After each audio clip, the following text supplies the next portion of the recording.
globally, up to 1 in 10 women may have PCOS and may remain undiagnosed. And that's a huge unseen public health problem. So this WHO themselves have addressed this on their in their articles and everything, that so many women go undiagnosed and they don't even realize, they think it's normal, or they think that okay, we can't change this. But PCOS is reversible and it can be changed. Yes. So So actually, the reason behind that getting undiagnosed is that people are now not taking this thing very seriously. yeah. Earlier, it used to happen. They used to take it very seriously. Oh, I'm not getting my cycles. This is something which is uneven. I have to go to a doctor and show. Now, because every second or third girl or lady is getting this problem, so it becomes like, and we are also discussing this. Earlier, people never used to discuss. So when they are discussing in common, so they believe that okay, it is happening with that person also, so it's happening with me also. So it's not something which needs to be taken very seriously until unless it is happening for continuation for such some period, and then they are going to a doctor. So they are not going at the initial level. So that is also one reason.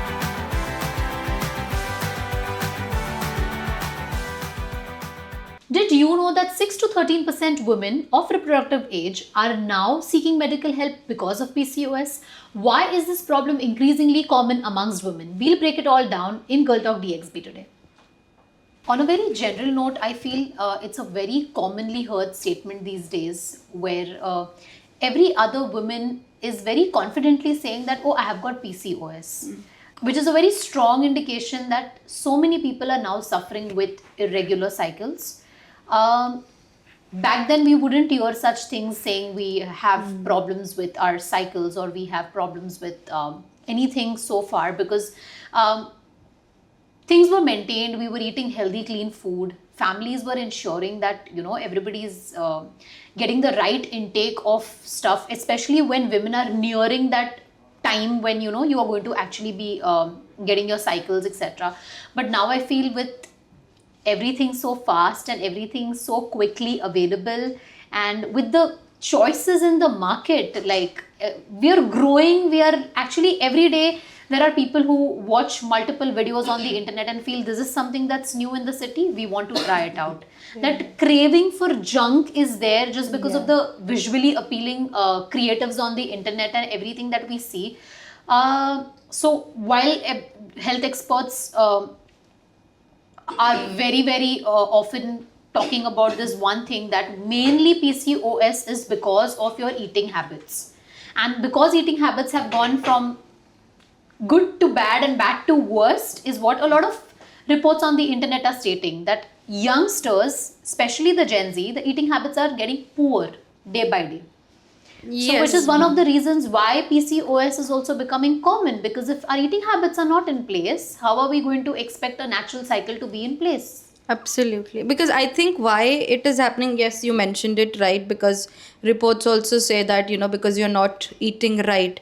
But what I feel is like, when you mentioned also, like earlier people were not facing that thing, because I think while we go to sleep, before sleeping, our mothers, or they used to give us something wherein, I mean, beat milk, beat, if they said there's some laddus they used to make, at least we should eat something good for once, even if it was not, that junk was not available that time, but I think it was available. It was our mothers who were taking care of it, be it before, like in breakfast, take 1 cup of milk, then have those laddus, and made of that good oil. I mean, I'm not sure if that time we had chia seeds, flex seeds. We were not, even we We knew. were sticking to home remedies. Yes. And I think which is why the problem was not there back then, I because think- even that 1 cup of haldi milk or even that one laddu in the morning was helping you balance the energy and the kind of nutrients your body needs throughout the day. But now I think like we're all just waking up and like trying to grapple with multiple things in the routine, so we're just forgetting. To add to that, doctors and experts say that your diet, your body is made 80% of food and 20% of your exercise. But during the earlier times, we automatically had like a lot of physical work involved. Like in today's time, most of our work is just on the laptops or just sitting. It's a very sedentary lifestyle, right? So earlier it was like even if you had to go buy something, you had to walk to the place. Now we just take cabs or Ubers. So I feel like exercise has also played a major role in females getting PCOD and PCOS nowadays, because our lifestyles have become very movementless, to say. Absolutely correct. But what I see, the exposure towards everything has become so easy and available to each and every person. Not only the generation who's using a bad diet or maybe junk food, but even if we are talking about mothers, there are now more of working women, and they do not get time too much to give to their kids, and they also prefer them ordering food from outside, and somehow it is later on it is impacting their health. Now what happens once the health is impacted, immediately they start getting into that diet thing, that no, I'm getting healthy, I'm gaining weight, I have to immediately start dieting, and then where they go watch internet, see whatever is available, and they start experimenting things. Now every experiment does not suit each and every person. So later on, if it is not actually helping them, then they're again back to the junk food. So exposure to the things, and apart from that, everything is easily available. When I see, I just share my recent experience. I went to my hometown, and one day I thought of like, okay, let me today go for a party, and I went to a club. Now what I could see there, and what I realized, that 75 to 80% of crowd was between 16 to 20. Earlier, if I talk about 7 8 year before, this was not the situation. Yeah. So that is also one reason which I believe, that exposure to everything, and now parents are also being little liberal with the child, and they are saying that okay, it's your age, at 16 you can start going out, because we are adapting that Western culture also. So that is also impacting this, all these things That which is we why are it's facing. impacting kids nowadays, right? Teenagers are, realizing that they're having PCOD or PCOS at such a young age, even though, generally this was not happening in the time. Like, we never even knew what PCOS was, right? So now that people are saying that, oh my god, my young girl is having such a problem, then we actually dive deep into it and find out that there are a lot of underlying causes that we don't really address and we don't come to know ever. But then we see it started like from, I think, 5 to 10 years back, and it's still going on. So it really shows how our lifestyle and how our eating habits really define us. I would say that, I mean, it's not about only, let's not keep it to that only eating habits. Like she also mentioned, like physical health, Yes. sitting jobs, people are not walking too much. That earlier, I think it's because of, if we say I mean, it should be like global warming or not, but at earlier, the weather used to be so nice, be it in morning, be it in evening, people used to go out for walks. Multiple factors, you mean? Yes, multiple factors. Beyond absolutely. the eating habits, there are multiple other factors as well. Absolutely. Correct, because I mean, earlier parents used to take their kids to park. Okay, go play. They were Yeah. not sitting at home watching videos, eating and all. Because if you guys remember, we used to go out for picnics as well at every weekend. To have that stress-free mind. Also, I think that is also somewhere impacting the thing because of the stress. Nowadays, younger kids, they take a lot of stress as well, be it in their job, be it in their study, whatever. I think, just to keep up with the trend, to follow that trend, they started taking, the stress level also has increased. Yeah, and I wanted to add this one fact from uh, WHO, which is globally up to 1 in 10 women may have PCOS and may remain undiagnosed. And that's a huge unseen public health problem. So this WHO themselves have addressed this on their in their articles and everything, that so many women go undiagnosed and they don't even realize, they think it's normal, or they think that okay, we can't change this. But PCOS is reversible and it can be changed. Yes. So Actually, the reason behind that getting undiagnosed is that people are now not taking this thing very seriously. Yeah. Earlier, it used to happen. They used to take it very seriously. Oh, I'm not getting my cycles, this is something which is uneven, I have to go to a doctor and show. Now because every second or third girl or lady is getting this problem, so it becomes like, and we are also discussing this. Earlier people never used to discuss. So when they are discussing in common, so they believe that okay, it is happening with that person also, that person also, so it's happening with me also. So it's not something which needs to be taken very seriously until unless it is happening for continuation for such some period, and then they are going to a doctor. So they are not going at the initial level. So that is also one reason which is getting, that is why it is undiagnosed at this moment. It's not fully, people are not going there to a Exactly, doctor. it's just normalized. Yes, Yeah. yes. But the consequences later on is bad of this, because when they are getting into a family, they want to plan something, then they actually go to a doctor and then they want to get all the medicine and start the treatment. But early you start, early you will have the better results. But that is why this is also one problem. A lot of health experts on the internet are also mentioning that there is a difference of opinion when it comes to obesity and when it comes to actual eating disorders. So it's a very thin line. A lot of people think that I eat so less, but still I am gaining weight. And on the contrary, the ones who are eating a lot, they don't gain weight. So obesity is also linked to PCOS in multiple ways, but it does not define how fat or thin you are, but it is all about your internal structuring, which is what a lot of health experts want to highlight these days, because a lot of people think because I'm fat, I have PCOS, but that's not a concern. Even there are a lot of people who are healthy, to say healthy is the new term. They have everything's well balanced, right? Because they are maintaining that right eating habits and everything all together. So I also feel like this is again leading to stress in a way, because the very moment you feel like you are gaining weight, it psychologically brings you down to the conclusion that okay, things are not going right because of the weight gain. But health experts are now stressing on the fact that it's okay to be healthy. It's okay, but as long as you are internally fit and internally on track, then everything has to be normal. I was for just you. going through, reading it. It also says that it's all linked. If we say obesity, then going, connecting to PCOS, then it helps.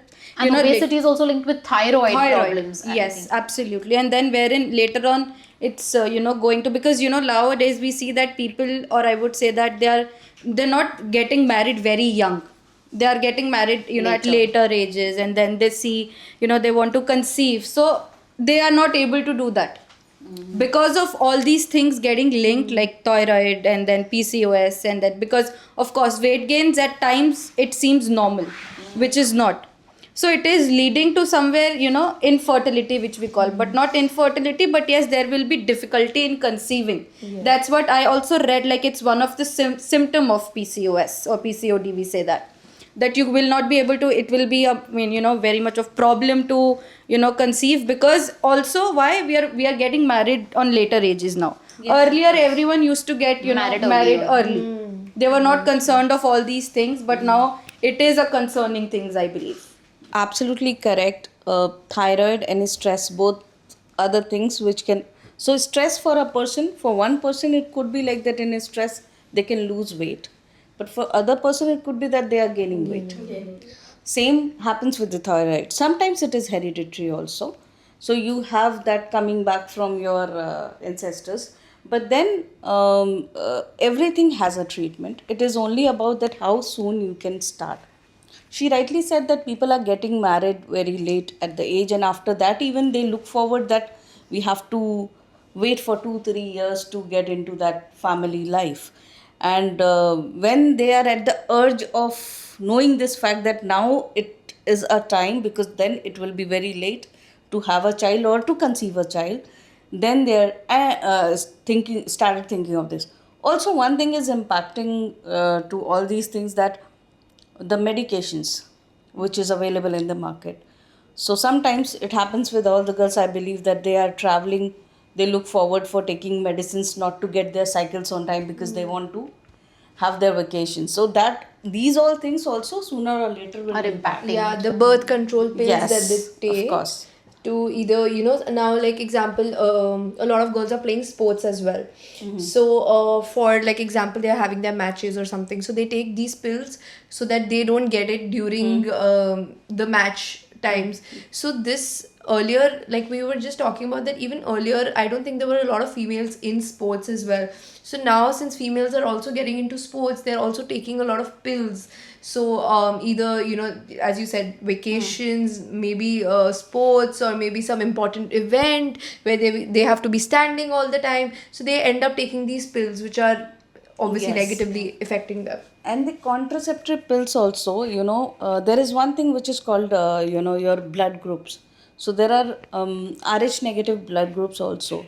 And what happens with these people, if they take these contraceptive pills, they develop normally antibodies in their body. So that also impacts. So there are a lot many things when you talk about a medical term. So it's always good to discuss with a right person, a doctor or a consultant, to understand your body type, what you are adaptive to, and then take decision to have a better life. That's my I think it understanding. impacts the hormones as well. I mean, of course, it's all about hormones imbalance only. That's why we are getting all these, thyroid, PCOS, PCOD. So, hormones imbalance, and I think it's now becoming very common in women. Like, they are taking it, okay, hormone imbalance, okay, women can take the stress, they can take because they are used to it. And I think that should not be a concern, because I was just reading an article only recently, I think last week, wherein this topic also it was being discussed. So I mean, I think women are more if we talk about this, then women are more good, they can take stress, they can take this hormone imbalance can impact, okay, it will be for few days, then they will be normal. But it's not like that. It affects our day to day life, I mean, I think on daily basis. It's not about, okay, like, you're getting periods, okay, it's mood swings. No, it's not like that. Every time you 30 days, you cannot be on that, right? So it is about hormones, I think, which people need to understand. It's not only with women, it can be with someone else, men as well. They also deal with, of course, not this related to menstruation thing and all, but stress and everything, they also feel that. So it should not be labeled as thing, okay, women, they have this hormone imbalance thing and all. I don't think so. I mean, this is just what I think as well.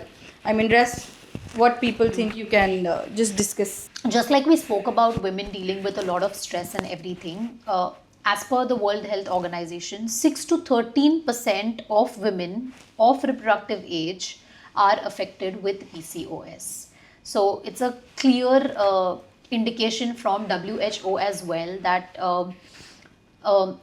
all the possible factors, be it our lifestyle, be it everything. For now, it all looks very pally because we think that we have a short life and we want to live in the moment and we want to do everything that we want and we don't want to miss out on any opportunity if we can kind of afford it and it's in our capacity. But however, later on, like even the bigger organizations and health experts are mentioning and emphasizing, actually stressing on the fact that it's very important to look into these aspects.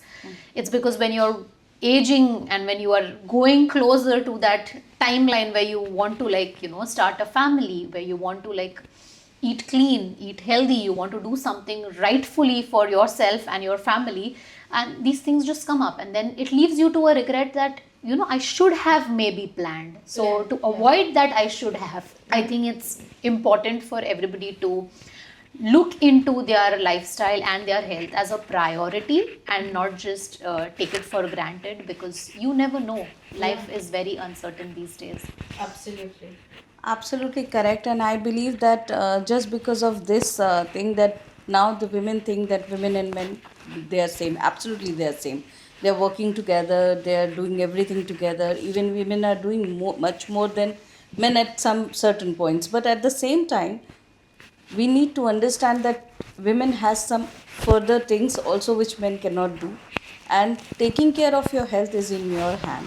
So getting regular checkups or maybe taking care of little bit of things, Absolutely. and following little diet. I understand the kind of lifestyles we have, everyone, maybe we don't have fixed timings for eating, fixed timings for sleeping and all that, because these are also a very important part of life.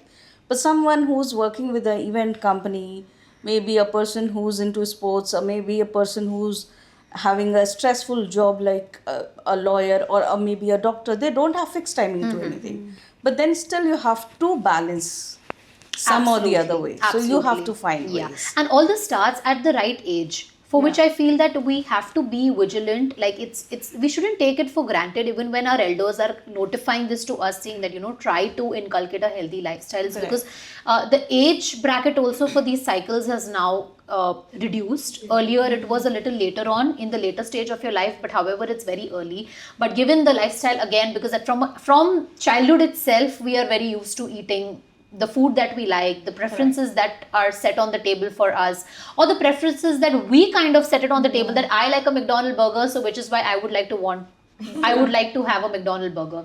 So I think yes, even these factors need to be considered, is because even diabetes now has become an increasingly spoken topic, because children, there's a term called adolescent diabetes, which is even children these days are now having sugar problems just because of the unhealthy junk that we eat on a regular basis, or maybe like very frequently.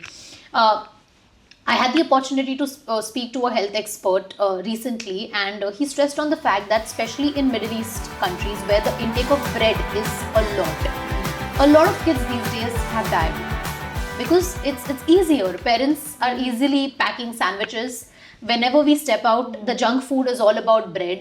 The pita breads that come in and everything, the Saj bread, which is very famous in the Middle Eastern region, it's bread. So it's not that we do not have to eat it, but we need to balance it out. Yes, we all love our shawarmas and we all love our bread, but it's only that good balance which will play a key role, which is what even he stressed upon, that if there's a balance, nobody's stopping you from having bread. You consume bread, but in the right way, just so that children don't get diabetes at a very early age. Though it's you can cure it, but why get to that point? Even if we see that pita bread seems to be very light, but again it's bread. People, I think they I don't know, misunderstood, or maybe because seeing at the pita bread they eat it, even though it's light, and when you eat it you tend to feel full. You feel full easily, but if you realize, you'll again feel hungry. Because that's just what it's doing to your internal cycle at the end of the day. Some people have this thought process that only when you have that dal rice and all that, then only you're having proper food. You're having pita bread and hummus, you're having a diet. That is the thought process in mind. While there's a lot of awareness, but there are people still, with the stats and the figures, I feel there are women and there is a part of the society that is yet unaware of these consequences. So I feel the more the awareness, the more the healthier lives with women. I think nowadays people should not hesitate going to doctors, discussing about this infertility and diabetes and whatever, because earlier, yes, people used to judge, because maybe the mentality was like that, especially for infertility and all. Maybe if they're planning, if they're just going for regular checkups, it was not considered to be normal. But now I think because children are getting diabetic at very young age now, if you see that parents keeping that sugar level check, there is a machine which comes, it's you patch it up and then you can measure the sugar levels. I think that is one of the step which you can check, maybe what are you eating that is spiking your sugar. So that's a good initiative taken by then. I think it's happening globally now. It has started coming in India as well, or maybe Middle East or US, or it's all over. It's because of the awareness only it's coming. So consulting a doctor, I don't think so it's a bad option, or it's a bad choice. Rather, you will come to a conclusion, okay, now this has to be stopped. Another thing I really want to emphasize on, because we have been talking about diabetes and we've been talking about breads right now. The point is, I think we really have to put emphasis on eating protein, because diabetes is really linked to your muscle mass. So you have to focus on weight training. A lot of experts have written in their article that weight training really helps with your diabetes. It really helps with lowering blood sugar. So I think the emphasis on protein is really important in our diets, and that also helps in reversing PCOS till a certain extent. This is what the doctors have said, and this is what I believe in too. So yeah, like a lot of people, old people have reversed their diabetes just because they started weight training and they've started including a lot of protein in their diet. But I think workout, I think it should be a part of your life. Yeah. Be it for 15 minutes, 20 minutes. Exactly. I think it should be a part. Maybe, of course, it will help you reverse the things. But if you, make it in your lifestyle only, you will be healthy anyway. Correct, but everyone says that, but nobody is doing it. So that is also one Yeah. thing that everyone says no. So I'll start diet from tomorrow, not from today. So that tomorrow never comes, and this is the situation. But the problem is not. Earlier we used to hear, okay, that uncle is getting diabetes, uncle is getting heart attack. Now youngsters are getting these things. They're getting heart attack, they're getting blood pressure, they're getting diabetes. This is all- Likely to say the chain starts now. Yeah. You are the one, you have to push it for yourself, or Yes, you correct. face the consequences. So when are you going to make that change in your lifestyle? Let us know in the comments below, and until then, follow F360 Lifestyle for more.